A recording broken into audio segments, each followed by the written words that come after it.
Hello students, today we are discuss class 7th का English translation का जो chapter 7 है वो आज हम लोग डिस्कस करेंगे। ठीक है, इसमें है पास्ट इंडेफिनिट टेंस। चैप्टर 7 कौन सा? चैप्टर 7 का नेम है पास्ट इंडेफिनिट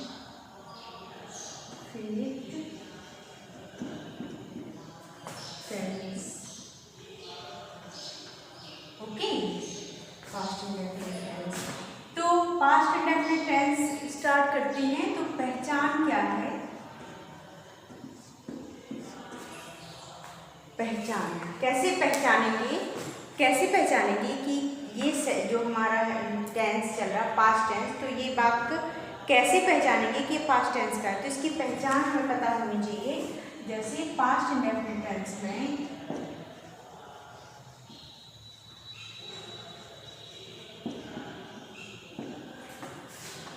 पास्ट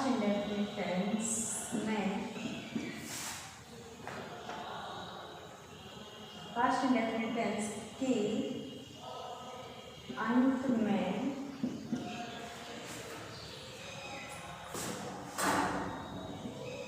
ता था, ती थे, ते थे या आ, ए, ई आदि शब्दों का यूज होता है। आदि शब्दों का यूज होता है। ओके, ये हो गई हमारी पास्ट टेंस की पहचान। तो पास्ट इंडेफिनिट टेंस के अंत में ता था, ती थे, ते थे, आ, ए, ई आदि शब्दों का यूज होता है। ठीक है, इससे पहचानेंगे हम कि ये हमारा जो टेंस है वो पास्ट इंडेफिनिट टेंस है। ओके, अब हम चलते हैं रूल में और विद एग्जाम्पल समझते चलेंगे।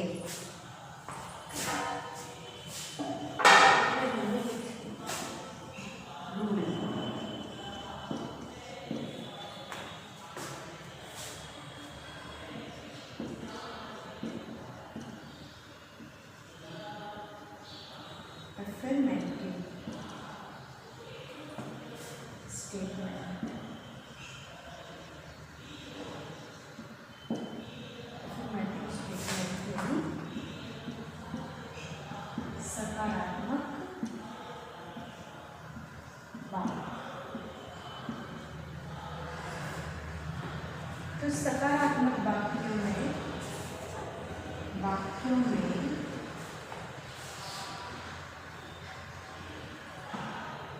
सब्जेक्ट के बाद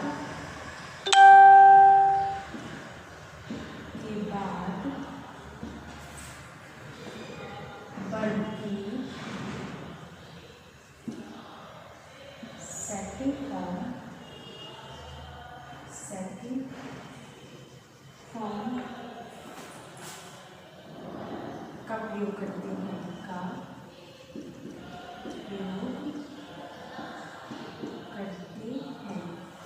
ओके, तो क्या है कि रूल्स क्या है एफर्मेटिव स्टेटमेंट के कि जो सकारात्मक वाक्य होते हैं, जो एफर्मेटिव सेंटेंस होते हैं, उनकी पहचान, उनको कैसे लिखें, कैसे उनका सेंटेंस कंप्लीट करेंगे, कैसे हम सेंटेंस बनाएंगे। तो ये सब्जेक्ट के बाद वर्ब की सेकंड फॉर्म का यूज करते हैं। ठीक है, अभी हम जो प्रेजेंट इंडेफिनिट टेंस था उसमें क्या करते थे, वर्ब की फर्स्ट फॉर्म का यूज किया जाता था। और लेकिन जो हमारा पास्ट का जो एफर्मेटिव स्टेटमेंट रहेगा वो कैसा कि सब्जेक्ट के बाद जो वर्ब आएगा उसमें सेकंड फॉर्म का यूज किया जाएगा। ओके, एग्जाम्पल समझ लेते हैं।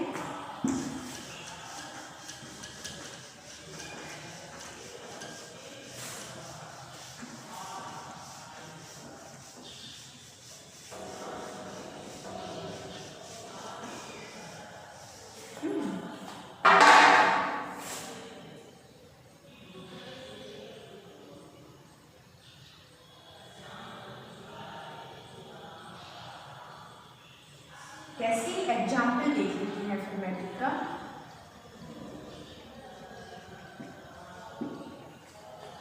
मैंने कल एक कविता लिखी। मैंने कल एक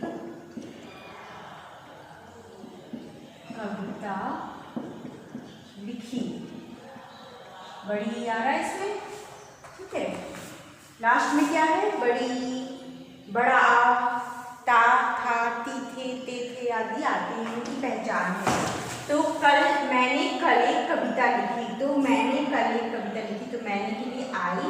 अब हम लिखना के लिए क्या करेंगे? वैसे तो राइट होता है, लेकिन हम उसकी राइट की सेकंड फॉर्म का यूज करेंगे। इसको हमें फॉर्म जो होती हैं जब वर्ब, वो हमें लर्न करनी पड़ती है, अच्छे से समझनी पड़ती है, ठीक है, याद रखना पड़ता है। तो राइट लिखना का क्या है? राइट का सेकंड फॉर्म क्या होगा? Rot. I wrote a poem yesterday. Poem yesterday. Okay. मैंने कल एक कविता लिखी, तो I wrote a poem yesterday. और देख लेते हैं, फॉर्म तो सेकंड ही लगेगी, चाहे सिंगुलर हो या प्लूरल हो। उन्होंने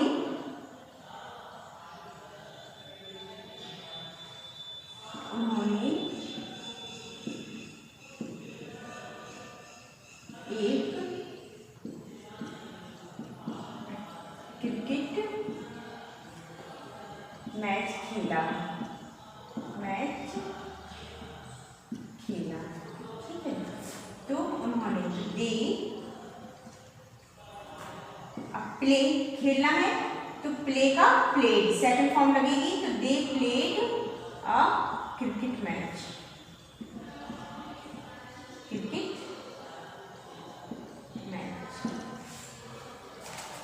उन्होंने एक क्रिकेट मैच खेला, तो they played a cricket match. ठीक, कुछ भी हो, हमें उससे कोई लेना देना नहीं कि सब्जेक्ट हमारा सिंगुलर है या प्लूरल है, हमें सिर्फ सेकंड फॉर्म का यूज करना है वर्ब की। तो भूमि ने पिछले वर्ष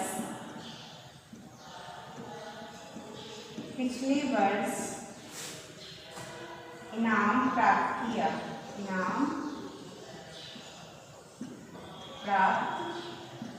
किया, ठीक है। तो Bhumi won a prize, win का won a prize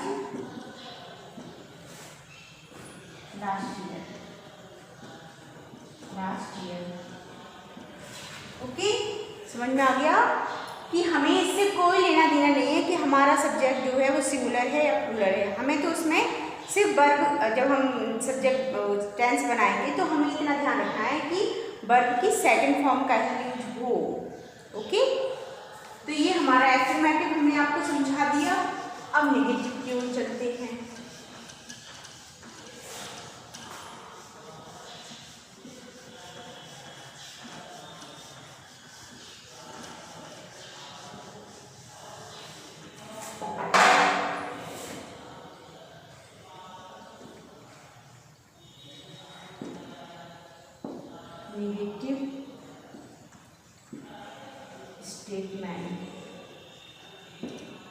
negative statement, ठीक है, यानी नकारात्मक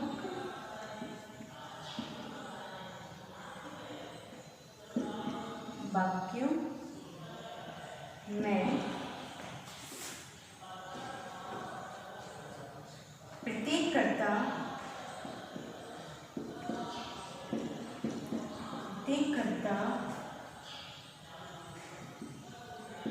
के बाद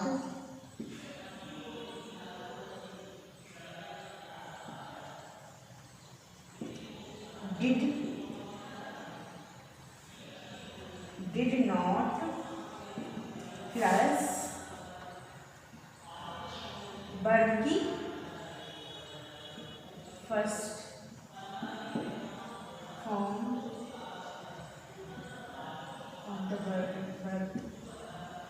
ऑफ द वर्ब का यूज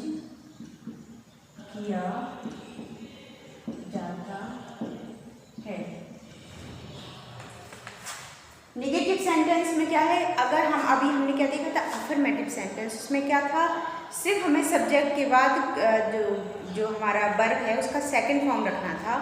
अब इसमें देखते हैं कि क्या है, प्रत्येक कर्ता के बाद डिड नॉट, प्रत्येक कर्ता के बाद did not plus first form of the verb का यूज किया जाता है। क्या लगेगा नॉट के साथ, फर्स्ट फॉर्म का यूज किया जाएगा, और नॉट के साथ डिड का साथ में लगेगा, डिड नॉट। ओके, ठीक है। अब हम एग्जाम्पल समझ लेते हैं।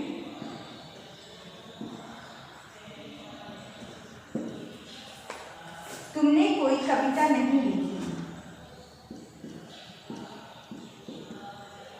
कोई कविता नहीं लिखी।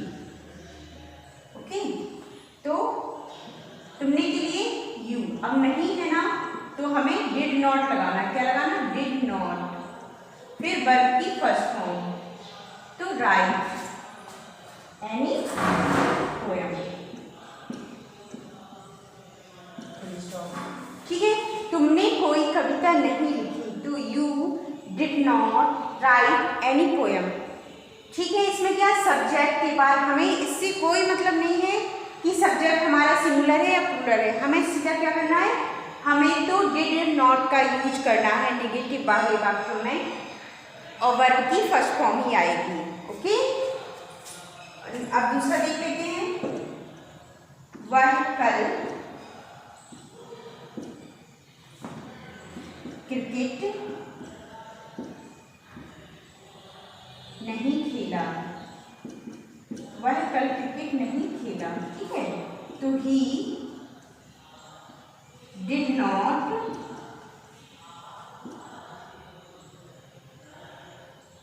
प्ले क्रिकेट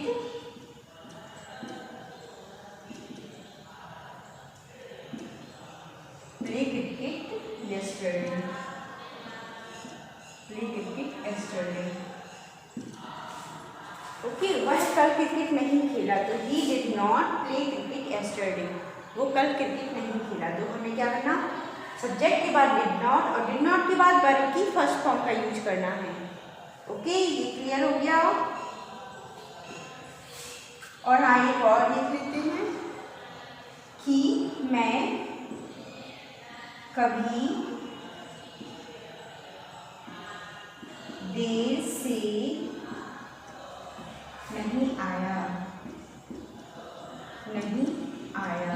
ठीक है, तो आई कभी नहीं है ना, कभी नहीं, तो कभी नहीं के लिए नेवर लगाएंगे, ना कि डिड नॉट। क्या, कभी नहीं के लिए नेवर लगेगा। अगर हमारा देखना सेंटेंस को हम पहचानेंगे पहले, या, ई, ता, था, ती, थे, ये शब्द हैं, तो हमारा वाक्य पास्ट इंडेफिनिट में है। इसके अलावा अगर वाक्य में निगेटिव है तो डिड नॉट लगाते हैं, अगर कभी नहीं है तो क्या करेंगे, नेवर लगाएंगे, डिड नॉट का यूज नहीं करेंगे।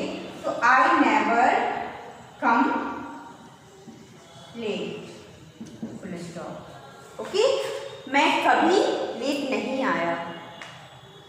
ओके, ये हमारा नेगेटिव जो सेंटेंस था वो हमने आपको पास्ट इंडेफिनिट का नेगेटिव कंप्लीट करा दिया है। अब हम चलते हैं नेक्स्ट इंट्रोगेटिव सेंटेंस पर।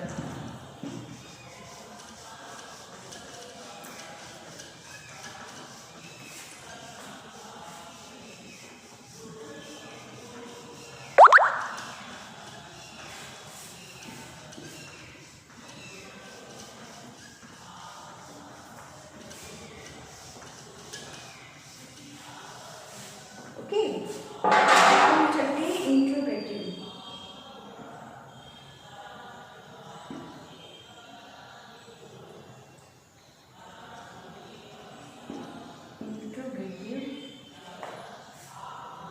स्टेटमेंट पर, इंट्रोगेटिव स्टेटमेंट्स यानी प्रश्नवाचक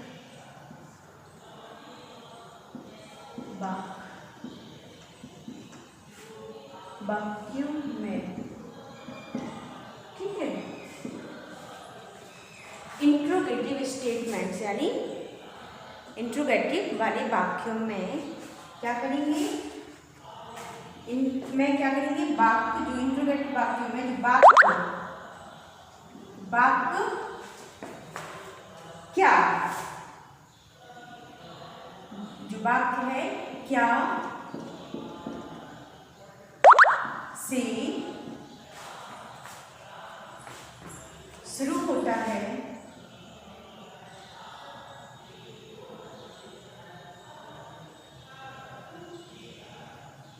ठीक है, क्या से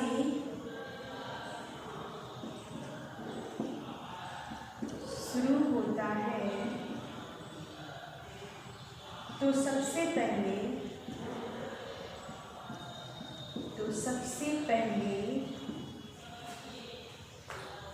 डिड रखते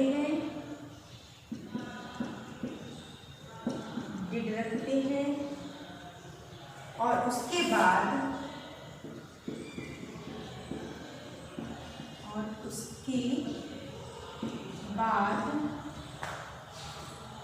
सब्जेक्ट प्लस वर्ब की फर्स्ट फॉर्म का यूज करते हैं, वर्ब की फर्स्ट फॉर्म का यूज करते हैं। ओके, यदि हमारा जो इंट्रोगेटिव स्टेटमेंट है, तो जो प्रश्नवाचक वाक्यों में वाक्य क्या से शुरू होता है, तो सबसे पहले डिड रखते हैं। क्या करते हैं, डिड रखते हैं और उसके बाद सब्जेक्ट, फिर उसके बाद वर्ब की फर्स्ट फॉर्म का यूज करते हैं। ओके, और देख लेते हैं नंबर 2। यदि वाक्य में कभी नहीं का प्रयोग होता है, यदि वाक्य में कभी नहीं का प्रयोग करते हैं,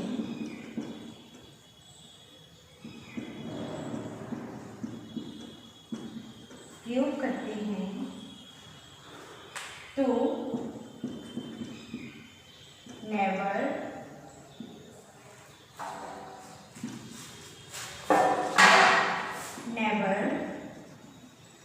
प्लस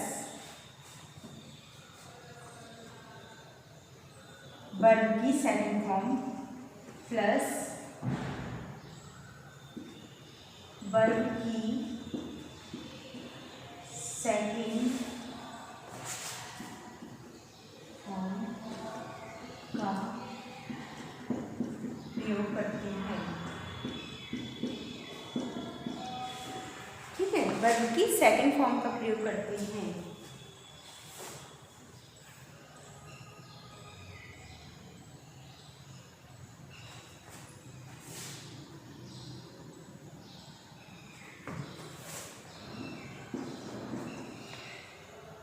यदि वाक्य में प्रश्नसूचक शब्द, यदि वाक्य में प्रश्नसूचक शब्द वाइज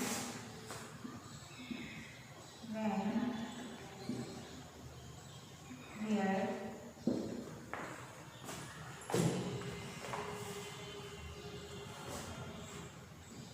आदि का प्रयोग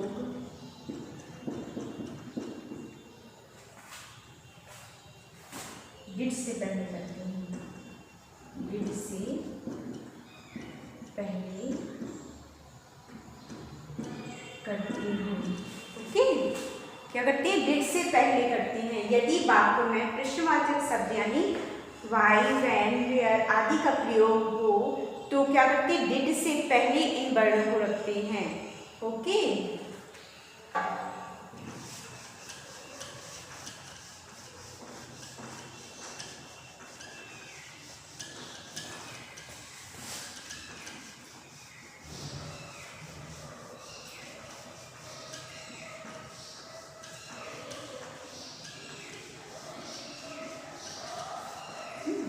अब हम करते हैं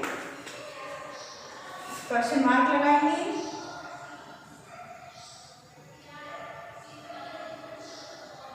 एक और देख लेते हैं नंबर 4, हु के साथ सेकंड फॉर्म, हु के साथ सेकंड फॉर्म का प्रयोग करते हैं, का यूज करते हैं,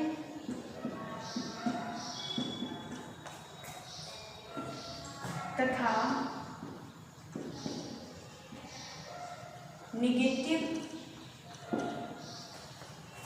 statements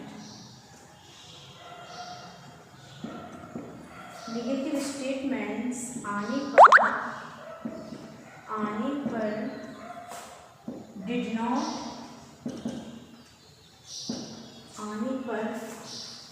did not plus verb की फर्स्ट फॉर्म लगाती है, कि फर्स्ट फॉर्म लगाती है। ओके,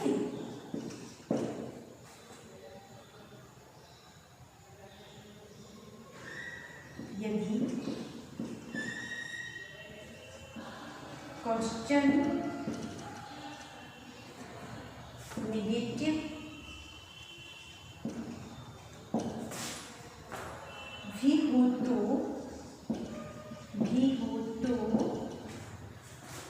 सब्जेक्ट के बाद नॉट का यूज करते हैं। ओके, देखेंगे कि हु के साथ सेकंड फॉर्म का यूज करेंगे तथा नेगेटिव जो सेंटेंस होने आने पर डिड नॉट प्लस वर्ब की फर्स्ट फॉर्म का यूज करेंगे। यदि क्वेश्चन नेगेटिव भी हो तो सब्जेक्ट के बाद नॉट का यूज करते हैं, सब्जेक्ट के बाद नॉट का यूज करेंगे। वो तो हम अभी तक जितने भी पास्ट का था वो भी ऐसे ही था कि पहले हम सब्जेक्ट रखेंगे, अगर वाक्य नेगेटिव है तो सब्जेक्ट के बाद नॉट लगाएंगे। और लास्ट में हमारा वही है कि जैसे हम सिंपल एफर्मेटिव और नेगेटिव सेंटेंसों में फुल स्टॉप लगाते हैं, उसी तरह से इंट्रोगेटिव सेंटेंसों में क्वेश्चन मार्क भी कंपलसरी है। ओके, तो ये हमारे जो रूल्स थे वो हमने आपको इंट्रोगेटिव स्टेटमेंट्स की कंप्लीट करवा दिए हैं, समझा दिए हैं। अब हम आपको एग्जाम्पल समझा देंगे।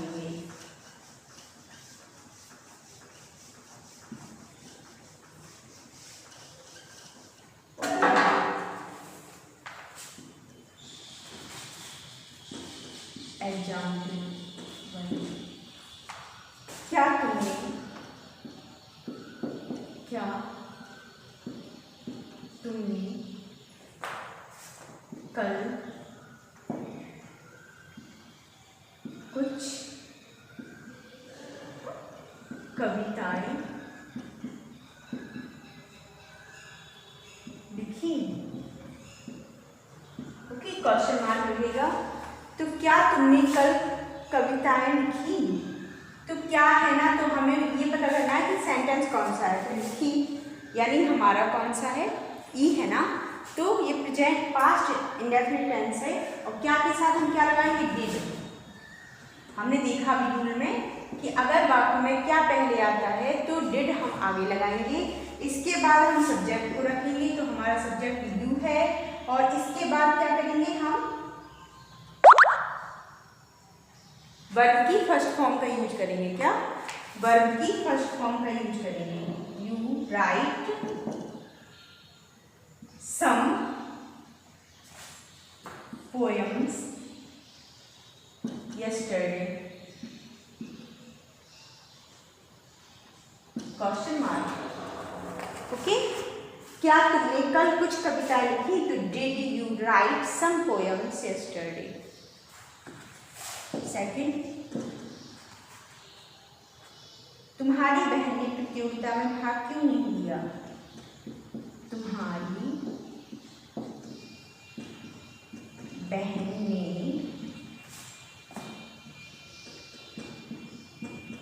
प्रतियोगिता में भाग क्यों नहीं लिया? ओके, क्यों है ना, तो क्वेश्चन मार्क।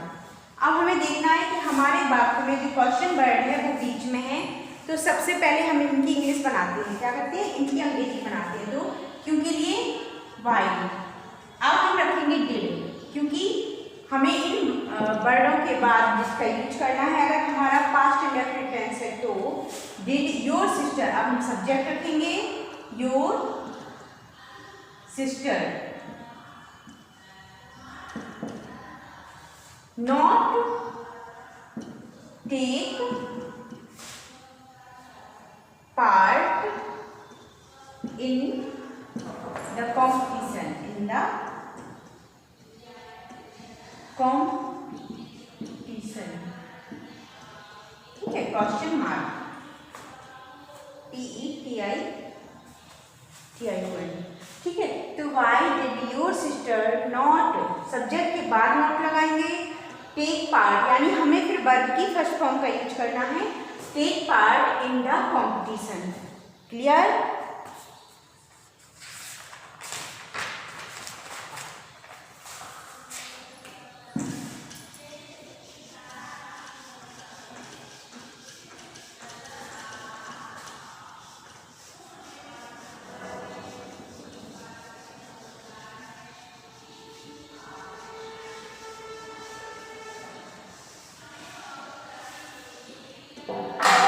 ठीक है, क्या है कि अब हम चलेंगे नेक्स्ट, देखेंगे और क्या तुमने किताब पढ़ी, क्या उसने किताब पढ़ी, फुल स्टॉप, क्वेश्चन मार्क। तो क्या है, तो हमें क्या लगाना, डिड यू। अब हमारा जो वर्ब है वो फर्स्ट फॉर्म में आएगा। अगर हम डिड लगा देते हैं तो हमारा जो वर्ब है वो फर्स्ट फॉर्म में आ जाएगा। तो did I give read a book, क्या उसने किताब पढ़ी, क्या उसने किताब पढ़ी, पढ़ना। Did you teach a book, question mark. Okay, question mark हमारा कंपलसरी है, तभी हम पहचानेंगे कि हमारा क्वेश्चन मार्क, नहीं तो अधूरा सेंटेंस माना जाएगा। क्वेश्चन मार्क लगाना जरूरी है, कंपलसरी है। अब हम चलेंगे फोर्थ पर, क्या मैंने तुम्हें एक कलम दी, क्या मैंने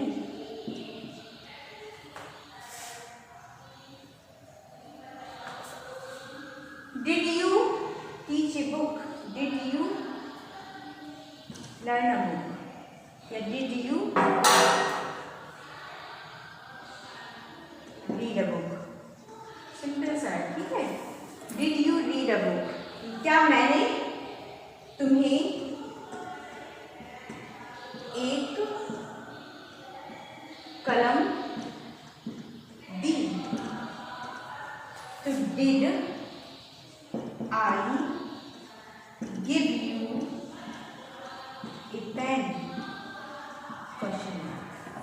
ओके, तो इस तरह से हमने आपको सारा जो पास्ट इंडेफिनिट टेंस था, पहचान क्या है, कैसे पहचानेंगे, तो ता था, ती थे, ते थे, आ, ए, ई, ये आदि शब्द आते हैं, इनसे हम पहचानेंगे कि ये जो हमारा पास्ट इंडेफिनिट टेंस है। ठीक है, अब हम आते हैं रूल्स पर। तो एफर्मेटिव सेंटेंस में क्या समझाया था कि सब्जेक्ट के बाद वर्ब की सेकंड फॉर्म का यूज होता है। सिर्फ एफर्मेटिव सेंटेंस में ये रूल लागू होता है कि सब्जेक्ट के बाद वर्ब की सेकंड फॉर्म का यूज करेंगे। इसके बाद जब हम किसी ऐसी या फिर निगेटिव वाले वाक्य में क्या करते हैं, निगेटिव वाले वाक्यों में जब वाक्य में नहीं होता है तो हम डिड नॉट का यूज करेंगे, चाहे वाक्य एफर्मेटिव हो या इंट्रोगेटिव, नेगेटिव हो या इंट्रोगेटिव। ठीक है, डिड का यूज किया जाएगा और उसके साथ वर्ब, जब हम डिड का यूज करेंगे तो वर्ब की फर्स्ट फॉर्म का यूज किया जाएगा। ठीक है। और इंट्रोगेटिव वाक्यों में अगर क्या पहले आता है तो डिड पहले रखेंगे। अगर वाक्य के बीच में प्रश्नवाचक शब्द आता है तो हम पहले प्रश्नवाचक शब्द बनाएंगे, इसके बाद डिड का यूज करेंगे। फिर सब्जेक्ट आएगा, अगर वाक्य में नॉट है तो इसके बाद नॉट का यूज करेंगे। ठीक है। तो इस तरह से हमने आपको आज पास्ट इंडेफिनिट टेंस कंप्लीट करा दिए हैं। Thank you.